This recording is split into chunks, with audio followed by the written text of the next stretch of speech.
Du har vist os på Facebook, at du har fået lavet en tatovering. Må jeg lige se den? Kunne du finde på at få lavet en rigtig? Altså nu har jeg allerede en rigtig OL-tatovering nede på mit ben.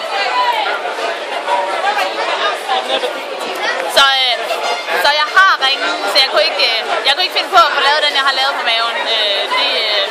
Men altså, jeg kunne sagtens finde på at få lavet andre tatoveringer, men jeg har ikke lige rendt ind i et formål, jeg har syntes skulle få evigt på min krop, og så synes jeg ikke, jeg skal have det. Så når jeg finder noget, som jeg tænker, det skal få evigt, så kunne jeg godt finde på at få en ny. Men det passer bare fint, at den her, den kan tages af med vand. Den du har, hvornår har du fået lavet den? Den fik jeg lavet i 2003, da jeg vandt ungdoms-OL. Også på 400 hæk i Paris. Jeg tror jeg var 16 og havde så meget lyst til at få en tatovering et eller andet sted. Nok mest fordi jeg ikke måtte. Og så fik jeg lavet det, for det synes jeg, det var alligevel...